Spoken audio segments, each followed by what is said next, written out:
Bonjour à toutes, bonjour à tous, bienvenue dans cette chronique cinéma qui, je l'espère, chaque semaine vous donne envie de sortir et d'aller au cinéma. Cette semaine, une semaine très chargée puisque, comme je vous l'ai dit sur le Twitter de la radio RCF, donc pour nous retrouver sur Twitter, c'est @RCFRA, RCF Reims-Ardennes, RCFRA, avec l'arrobase juste devant pour nous accéder sur Twitter. Je vous avais dit qu'on reviendrait sur le décès de Mylène Demongeot. On va le faire avant ma sélection de cette semaine. Alors vous le savez, Mylène Demongeot est une grande actrice française. Elle est décédée cette semaine. C'est une figure sexy des années 60. Mylène Demongeot a étudié le piano très jeune avant d'intégrer les cours Simon, puis apparaître dans des publicités où c'est là son joli minouet et sa jolie plastique l'a fait connaître. Elle fait d'ailleurs son apparition à 17 ans après avoir joué donc justement Les Enfants de l'amour en 1953 et après avoir été dirigée par Marc Allégret dans le film Future vedette. Raymond Rouleau lui offre un rôle dramatique dans le film Les Sorcières de Salem en 1957, aux côtés, tenez-vous bien, d'Yves Montand et de Simone Signoret, et c'est là qu'elle devient vraiment une star en 1958. D'ailleurs, elle va s'illustrer dans un roman de François Sagan, Bonjour Tristesse, qui a été donc adapté au cinéma par l'excellent américain Otto Preminger. Et après plusieurs films tournés en Italie, elle met un petit peu sa carrière de côté pour se tourner plus vers le cinéma populaire. On va d'ailleurs la découvrir dans Les Trois Mousquetaires en 1961, ou encore la saga des films Fantomas entre 1964 et 1967. Il y a eu 3 épisodes des comédies policières où elle va donner d'ailleurs la réplique à Jean Marais et lui de Funès. Et à la fin des années 60, Mylène Demongeot va rencontrer le réalisateur. Elle va d'ailleurs l'épouser. Il s'agit de Marc Simenon qui va l'engager en tant que comédienne, mais également après s'être mariée, et il va l'engager dans la production. Et elle va se contenter de produire beaucoup de films aux côtés de son mari. Elle reviendra dans les années 80 avec une apparition très remarquée dans Tenue de soirée de Bertrand Blier. Quasi absente du cinéma pendant quelques années, elle sera à l'affiche en 1990 quand même de quelques pièces de théâtre et de quelques films de cinéma. Elle reviendra en force avec notamment 36 quais des Orfèvres de l'excellent Olivier Marchal, qui d'ailleurs lui vaut un César.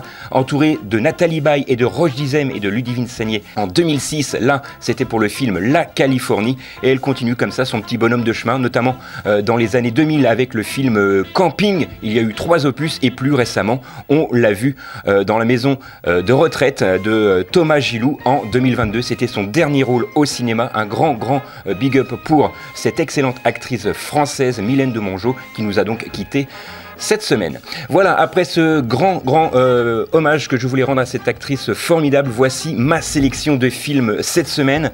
Il s'agit tout d'abord du film Maestro au pluriel, puisque c'est un film qui va nous raconter l'histoire d'une famille qui est vraiment née pour être chef d'orchestre. C'est de père en fils. Le père arrive à la retraite, le fils vient d'obtenir une énième victoire de la musique, et son papa va être choisi pour diriger la Scala, son ultime rêve. Mais malheureusement, et ça je vous ne spoil pas du tout le film puisque c'est dans la bande-annonce, il s'agit d'une erreur puisque c'est son fils justement qui est nommé. Mais le père, comment va-t-il le prendre? C'est vraiment un film formidable sur, entre guillemets, l'amitié, sur la relation aussi entre un père et un fils. Le film s'intitule Maestro, c'est avec Yvan Attal, Pierre Arditi et Miu Miu dans les rôles principaux. C'est un film que je vous conseille et il sort bien évidemment cette semaine.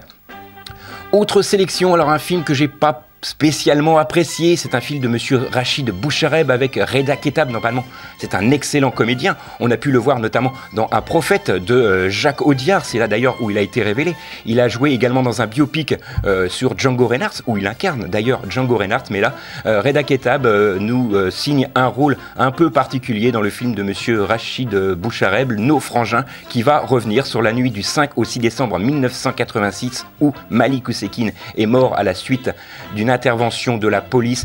Pour moi, le film est malheureusement un petit peu à charge. On a un petit peu de mal à savoir quel est... enfin, plutôt on arrive à le savoir. Ce qui est malheureux dans le film, c'est qu'on arrive un petit peu à connaître les opinions du réalisateur. Et ça, c'est un petit peu dommage. Le film est pourtant bien réalisé et très bien interprété. Je vous en rappelle le titre, Nos Frangins.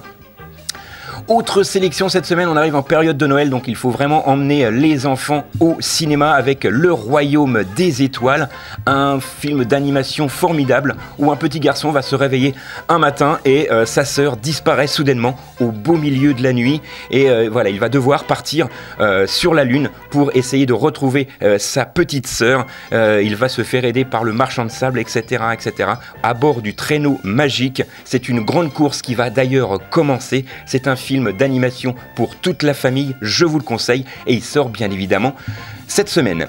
Autre et dernière sélection cette semaine avec le dernier opus du Chapeauté, La Dernière Quête. Alors dans ce film, le Chapeauté, vous le savez, le chat ou les chats ont 9 vies, il en a épuisé 8 et pour essayer de retrouver ces 8 vies perdues, il va devoir effectivement faire face à de nombreux tracas puisqu'il va essayer d'aller vers l'arbre magique qui va lui permettre de retrouver ses vies perdues. C'est un film d'animation que je vous conseille tout de même si c'est plutôt réservé aux plus grands d'entre nous. Voilà, c'est tout pour cette semaine. Je vous rappelle les titres que j'ai développés pour vous cette semaine. Il y avait Maestro, Nos Frangins, Le Royaume des Étoiles et également Le Chapeauté de La Dernière Quête. Et dernière petite chose, avant de vous quitter, je vais vous donner une idée de cadeau. D'ailleurs, tiens, ça va être une nouvelle rubrique jusqu'aux fêtes de fin d'année.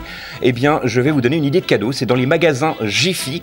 Vous allez pouvoir retrouver toute une pléiade d'articles sur le dessin animé Toy Story et notamment Fourchette. Fourchette, vous la connaissez, c'est un nouveau jouet qui a été construit par une petite fille à l'école primaire, donc ça c'est dans le dessin animé, et Fourchette c'est vraiment intéressant puisqu'en plus on a la vraie voix de Fourchette à l'intérieur de ce jouet. C'est disponible dans les magasins Jiffy, donc pour tous les enfants et les petits-enfants que vous avez, ce sera, j'en suis sûr, un cadeau qui fera plaisir. Voilà, on se retrouve donc nous la semaine prochaine, même endroit, même heure, d'ici là sortez, allez au ciné, et n'oubliez pas que le cinéma est fait pour tous ceux dont la curiosité est le plus grand des défauts.